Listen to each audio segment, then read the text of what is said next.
Untuk membahasnya telah hadir di studio peneliti dari Forum Masyarakat Peduli Parlemen Indonesia atau Formapi Lusius Karus, dan melalui sambungan telepon ada anggota Komisi 7 DPR Agus Sulistiono.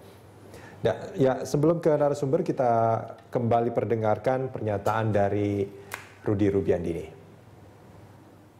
Adapun gratifikasi itu saya tolak berulang-ulang. Saya tolak berulang-ulang sampai bulan Mei. Namun ketika bulan Juni dan bulan Juli ketika ada kebutuhan dari stakeholder yang meminta sesuatu, sementara yang menawarkan diri begitu banyak untuk melakukan gratifikasi, demi kebaikan institusi, saya pindahkan uang gratifikasi itu kepada pihak yang membutuhkan tadi. Tapi tidak satu rupiah pun saya makan. Tidak satu rupiah pun saya terima. Tidak satu rupiah pun saya pakai untuk keluarga saya. Adapun tadi yang dibacakan ada transfer kepada keluarga saya, itu adalah semua uang milik saya. Saya tidak miskin-miskin amat. Betul. Oleh karena itu, saudara-saudara sekalian. Ya, itu tadi pernyataan dari Rudy Rubiandini. Emosional sekali sebetulnya, Mas Lusius ya. Nah, ini kalau kita bicara pernyataan dari Rudy Rubiandini, ini apa Anda melihat? Apakah ini sebuah kejujuran atau ada sesuatu yang ditutupi sebetulnya? Saya melihat sih terlepas dari kejujuran atau ketidakjujuran, Rudy mengungkapkan itu dalam konteks dia sedang berhubungan dengan KPK ya. Dia sedang menyampaikan sebuah informasi penting. Ya, ada THR ke anggota dewan gitu. Ya. Nah, menurut Anda apakah ini sesuatu yang sebenarnya terjadi atau bagaimana? Modus permintaan THR ini baru kali ini terungkap. Tapi soal modus-modus korupsi lain yang dilakukan DPR dalam konteks melakukan pengawasan terhadap kerja eksekutif, saya kira bukan baru kali ini terjadi. Kasus Hambalang dan kasus suap impor daging sapi itu juga sama, menunjukkan modus yang sama, di mana DPR dan pemerintah dengan kuasanya masing-masing mencoba bekerja sama dengan pengusaha untuk mendapatkan artinya dana sebelumnya ilegal. Biasanya itu anggota dewan berkecimpung di sana, ikut dalam operasinya ya. Ini nampaknya ingin bersih-bersih gitu, tidak mau ikut campur dalam urusan dari mana uangnya. Ya, saya kira. Tapi kan kasus korupsi ini bukan soal dia langsung meminta itu kepada penyuap. Tapi kan melalui tangan lain pun, tapi duitnya sampai ke anggota DPR, itu juga sudah termasuk ke itu lumrah terjadi? Suap. Dari kasus-kasus yang sudah terungkap, saya kira 1, 2, 3 kasus terakhir yang heboh di publik ini, mulai dari Hambalang, terus impor daging sapi, saya kira itu sudah bisa kita katakan sebagai sesuatu yang lumrah. Baik. Ya. Pak Agus? Ya, Mas Rudy. Iya, Pak Agus, nih kalau mendengar pernyataan dari Rudy Rubiandini tadi, bagaimana tanggapan Anda? Iya, pertama begini, Saudara Sultan Batugana, sebagai Ketua Komisi 7, beberapa waktu yang lalu juga sudah dipanggil KPK sebagai saksi. Di samping itu juga Pak Tri Yulianto juga kita tahu juga sudah dipanggil oleh KPK sebagai saksi. Mereka berdua sudah menyampaikan bahwa sama sekali tidak benar apa yang disampaikan oleh Pak Rudy itu. Saya sebagai salah satu anggota Komisi 7 perlu saya tegaskan, saya tidak pernah menerima uang-uang dari manapun yang masuk klasifikasi gratifikasi. Ya, kalau 200 ribu dolar Amerika memang sangat kecil kalau dibagikan untuk semua Komisi 7 ya Pak Agus ya? Oh, gini Mas. Uang 1.600 triliun itu kan semuanya dikelola oleh pemerintah, oleh eksekutif gitu, dari berbagai kementerian. Jadi kalau kami di DPR ini kan hanya kebijakan anggaran, pengawasan dan sebagainya. Jadi artinya kami di DPR sama sekali tidak pernah memegang yang namanya duit itu. Jadi apalagi yang terkait dengan apa yang disampaikan oleh Pak Rudy Rubiandini dalam persidangan sudah ditegaskan oleh beberapa anggota Komisi 7. Ini atas nama DPR, atas nama Komisi 7 atau atas nama pribadi nih Pak Agus? Siapanya? Maksudnya bilang bahwa kami tidak pernah memegang uang itu, tidak pernah menerima itu? Loh ya kan udah Pak Sultan Batugana sudah menyampaikan, Tri Yulianto juga sudah menyampaikan, beberapa teman di Komisi 7 juga menyampaikan, Saya hari ini ditanyain, saya tegaskan kami juga tidak tahu menahu dan tidak pernah menerima. Ya, selama ini juga memang kalau bicara soal APBN memang tidak ada yang dipegang oleh DPR kan, tapi memang iya, masalah tender apapun tidak ada yang dipegang oleh DPR, tapi faktanya Mas Rudi, 300 lebih kasus korupsi kan para eksekutif itu, ada bupati, wali kota, coba lihat. Dan juga anggota dewan. Ya, DPR itu dari 560 anggota hanya berapa sih? Tidak lebih dari 10. Yang terbukti nih Pak Agus. Iya, itu fakta kan, itu fakta yang membuktikan. Artinya gitu, dengan saya sampaikan bahwa pengelolaan keuangan itu sepenuhnya ada di eksekutif gitu, ya yang berpeluang banyak untuk melakukan hal-hal yang seperti itu sebetulnya di pihak eksekutif gitu loh Mas. Loh, pengawasannya bukannya ada di DPR Pak? Ya pengawasan di DPR, tetapi fakta saya bilang hanya berbicara fakta. Kami melakukan pengawasan, tetapi fakta yang terjadi 300 lebih kepala daerah itu kan melakukan korupsi gitu loh. Pernyataan Rudy Rubiandini di pengadilan itu fakta juga loh Pak. Loh, ya, kalau Mas Rudi menyampaikan itu fakta, saya kalau dibilang di Komisi 7, saya sebagai anggota Komisi 7 secara tegas saya sampaikan kan, saya tidak pernah tahu dan tidak pernah menerima hal-hal yang seperti itu yang berupa gratifikasi apapun deh saya bilang. Baik, Mas Lusius, ini kalau kita bicara pengakuan dari Pak Agus tadi ini apa istilahnya ya, bahwa tidak betul sebetulnya pernyataan dari Rudy Rubiandini. Menurut Anda bagaimana? Saya pikir hampir semua korban atau hampir semua koruptor yang berasal dari DPR selama ini, sebelum KPK kemudian menciduk mereka lalu menahan mereka sebagai tersangka, belum ada satu orang pun yang mau mengaku itu ke publik kalau dia terlibat. Jadi kita katakan bahkan yang sudah divonis bersalah pun tidak mau mengaku juga. Bahkan seperti jadi memang kelihatannya memang maling tidak pernah akan mau mengaku tentang apa yang dilakukan. Nah, kalau menurut Anda pengakuan dari Rudy Rubiandini ini dengan pengakuan Sultan Batu Gana, mana yang lebih bisa diterima menurut Anda? Saya berpikir bahwa apa yang disampaikan oleh seseorang di ruang sidang di bawah sumpah itu lebih tinggi kredibilitasnya ketimbang yang kemudian diungkapkan di depan publik, bukan dalam sebuah forum resmi. Oke, baik. Gitu. Pak Agus? Ya. Tanggapannya Pak Agus? Iya. Ya boleh-boleh saja kan Mas Aloysius menyampaikan hal seperti itu dalam era demokrasi. Yang jelas saya berulang kali menegaskan, tidak hanya pada malam hari ini, pada sore hari ini, tapi beberapa waktu yang lalu itu kami tegaskan bahwa kami tidak tahu menahu terkait dengan itu. Hampir 5 tahun saya menjadi anggota DPR dari daerah pemilihan daerah istimewa Yogyakarta. Saya tegaskan, saya tidak pernah menerima dari manapun yang masuk klasifikasi gratifikasi. Artinya kalau teman-teman Anda atau kolega Anda di komisi yang sama melakukan hal itu, Anda juga mungkin tidak tahu kan? Gimana? Kalau teman atau kolega Anda di Komisi 7 melakukan hal itu, kemungkinan besar Anda juga tidak tahu. Ya, setahu saya berinteraksi dengan teman-teman di Komisi 7, saya tidak pernah melihat dan tidak pernah tahu dan tidak pernah mendengar. Gitu loh. Sama sekali tidak ada gelagat bahwa ada yang ganjil seperti itu, Pak Agus? Saya tidak pernah ingin dengar gitu hal-hal yang negatif. Ini Pak Agus kayaknya orangnya lurus terus nih. Ya, Pak Agus. betul, Mas. Saya terima beberapa waktu yang lalu saya juga menikahkan anak saya, seluruh yang kami dapatkan baik itu berupa kado maupun apapun juga kami laporkan ke KPK kok. Ya, itu yang seharusnya kan memang harus seperti itu ya. Justru itulah. Jadi saya tidak akan mau melakukan hal-hal yang bertentangan dengan hukum maupun bertentangan dengan agama. Ada yang menarik sebetulnya Pak Agus ketika kalau kita bicara dengan orang-orang mantan anggota dewan ya. Agus Condro misalnya, terus ada beberapa orang lain yang juga akhirnya divonis bersalah dalam kasus korupsi. Saya sendiri pernah bertanya, berapa persen anggota dewan yang betul-betul lurus tidak korup di DPR?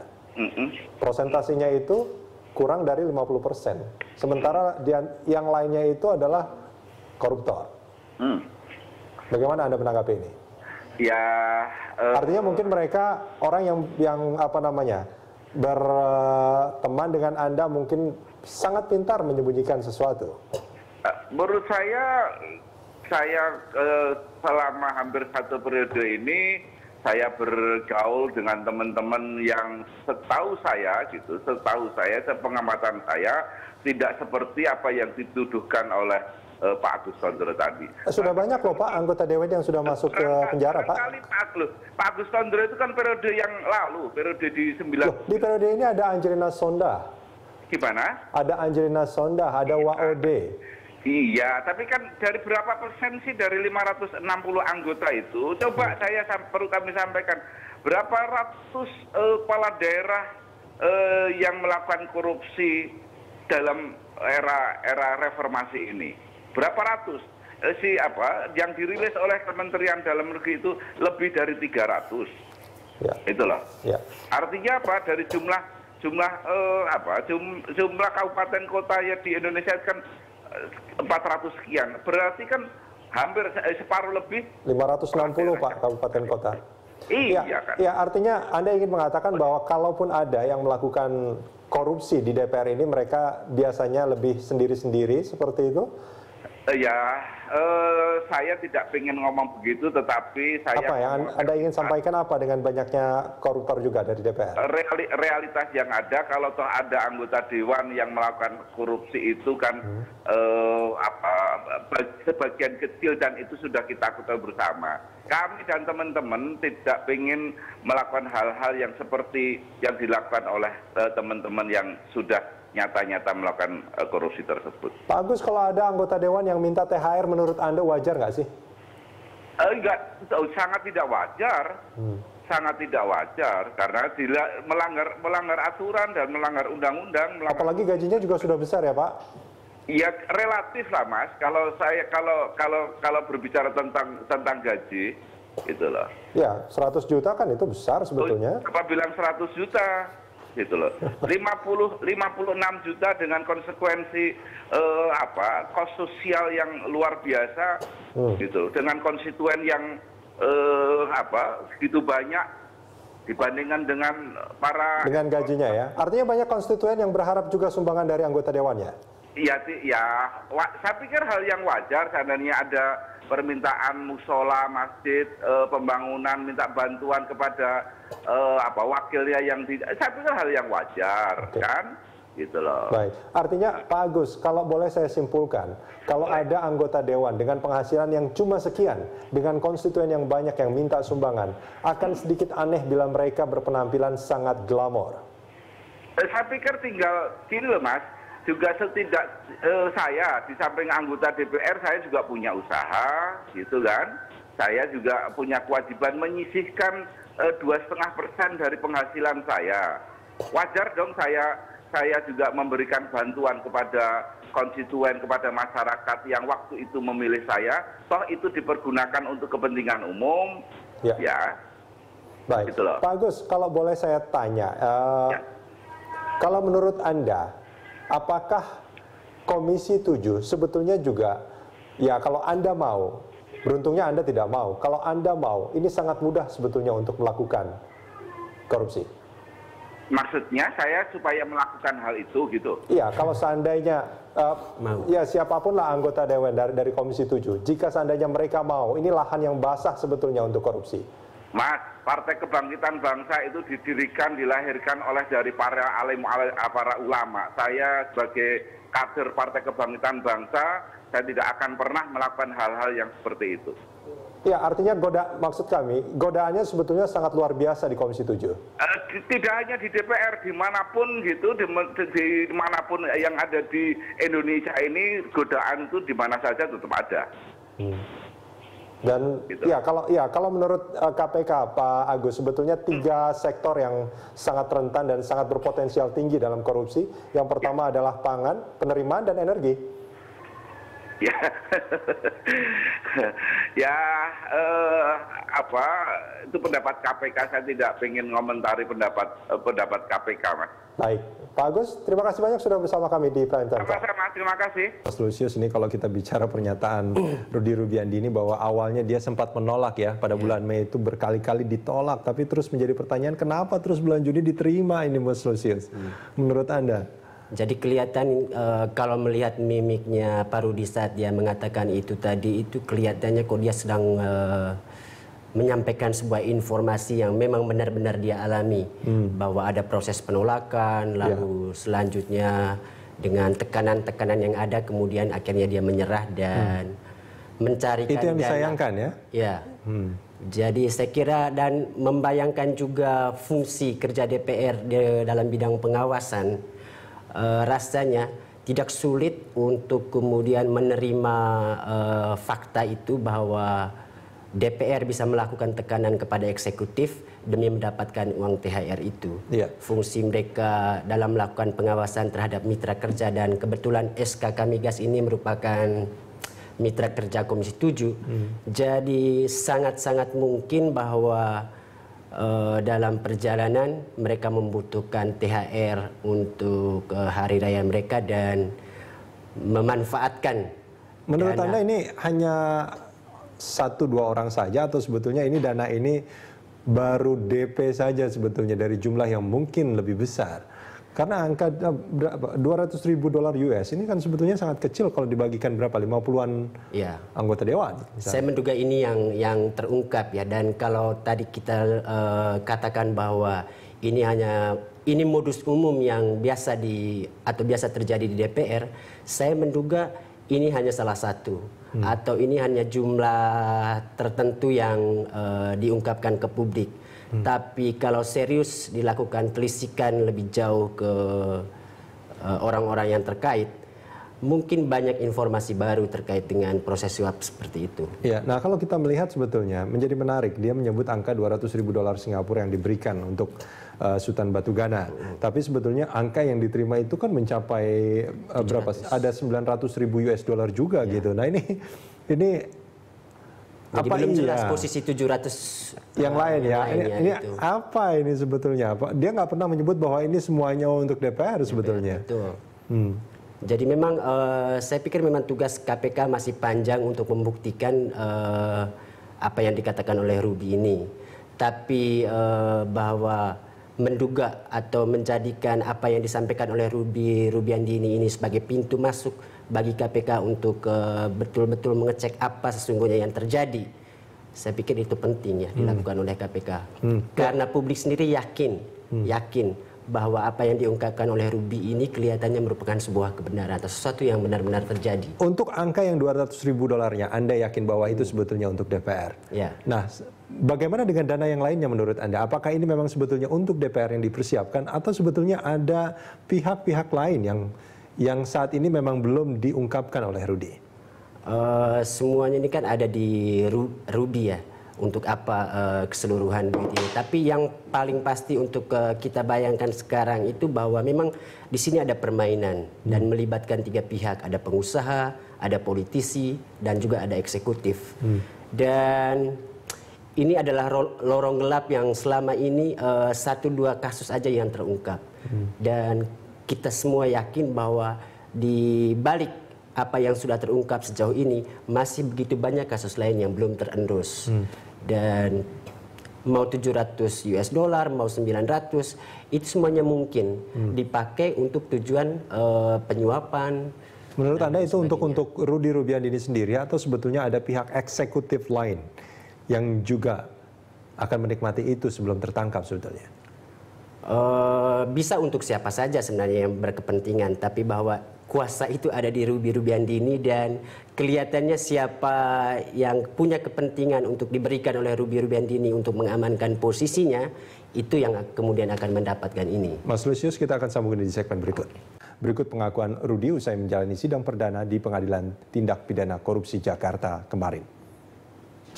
Adapun gratifikasi itu saya tolak berulang-ulang. Saya tolak berulang-ulang sampai bulan Mei. Namun ketika bulan Juni dan bulan Juli ketika ada kebutuhan dari stakeholder yang meminta sesuatu, sementara yang menawarkan diri begitu banyak untuk melakukan gratifikasi, demi kebaikan institusi, saya pindahkan uang gratifikasi itu kepada pihak yang membutuhkan tadi. Tapi tidak satu rupiah pun saya makan. Tidak satu rupiah pun saya terima. Tidak satu rupiah pun saya pakai untuk keluarga saya. Adapun tadi yang dibacakan ada transfer kepada keluarga saya, itu adalah semua uang milik saya. Saya tidak miskin-miskin amat. Betul. Oleh karena itu, saudara-saudara sekalian, ketika saya dibacakan melakukan TPPU, sakit hati rasanya. Oleh karena itu, saya serahkan kepada para hakim yang mulia untuk meneruskan ini sampai membuka. Dan kemudian saya serahkan kepada Kejaksaan, Kepolisian, KPK untuk meneruskan pembenahan di industri 3. Ya, itu tadi pernyataan mantan Kepala SKK Migas Rudy Rubiandini, dan masih bersama kita di studio Lusius Karus dari peneliti Formapi, dan melalui sambungan telepon ada kuasa hukum dari Rudy, Rusdi Abu Bakar. Pak Rusdi. Ya, Pak Rusdi, ini pernyataan Pak Rudy Rubiandini kemarin ini sangat emosional ya. Nah, yang menjadi pertanyaan kemudian di publik adalah angka yang diterima oleh Rudy Rubiandini ini sangat besar. Hanya $200.000 Singapura saja yang dialihkan ke DPR. Yang lainnya kemana, Pak? Jadi begini, Pak. Jadi sebenarnya Pak Rudy tidak pernah menerima angka seperti yang didakwakan ya di dalam dakwaan dibacakan sama jaksa penuntut umum kemarin, Pak.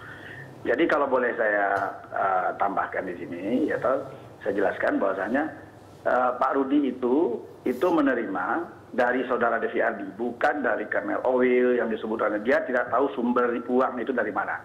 Dan saudara Devi Ardi waktu memberikan gratifikasi itu pun tidak menyebutkan sumbernya itu dari mana, dan juga malah memberikan klarifikasi bahwasanya ini betul-betul titipan terima kasih dari orang yang tidak ada kaitan dan tuntutan dengan jabatan apapun yang dipangku oleh Pak Rudy. Bukankah itu namanya gratifikasi, Pak Rusdi? Betul.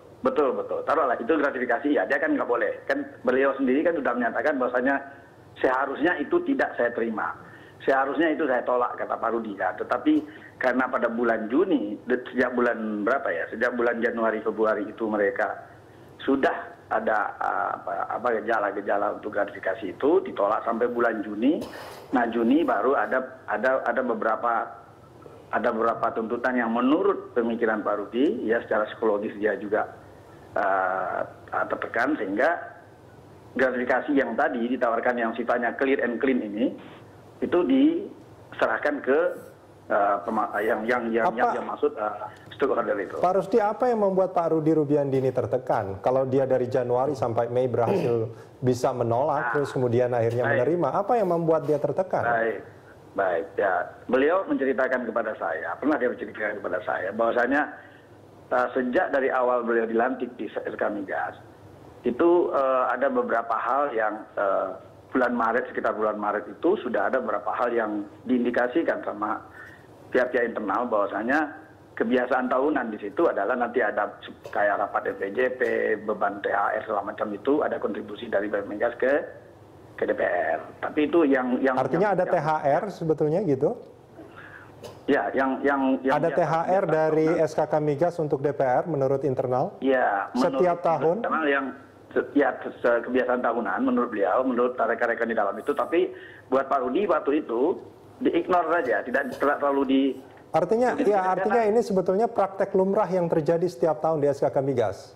Dalam pandangan beliau pada saat itu, beliau kan waktu bulan Maret kan. Dan ini diketahui oleh pejabat-pejabat internal selain Rudy Rubiandini. Sebentar Pak, saya jelasin dulu supaya jangan misleading ya. Jadi pada saat bulan Maret itu beliau diinformasikan seperti itu, beliau tidak terlalu care dengan soal itu karena persoalan itu kan masih lama. Tetapi pada saat bulan Juni udah mendekati bulan Juli udah mendekati Lebaran, Juni udah bulan puasa, Juli udah bulan Lebaran, bulan puasa, bahwasanya ada sindiran-sindiran dan permintaan terhadap itu, baru sensitivitas itu keluar. Bahwasanya betul juga ini apa yang diingatkan teman-teman. Apa sindirannya Pak Rusdi? Ya, di dalam nanti akan terbuka semua di dalam pemeriksaan di situ nanti akan terlihat. Karena itu itu nanti juga akan terlihat lah, karena ini menyangkut materi yang cukup detail, nanti akan terlihat bagaimana bentuknya. Tetapi kan secara global kan beliau udah bilang bahwasanya di bulan Juni lah baru beliau bilang bahwasanya kalau memang ada hal yang sifatnya klik dan klik, silakanlah dipindahkan ke bukan untuk kepentingan pribadi dia gitu loh. Ya, ini yang dari pernyataan Rudi ada yang menarik bahwa akhirnya dia terima itu dan memuluskan itu karena demi kepentingan kebaikan institusi. Ini kebaikan seperti apa sebetulnya?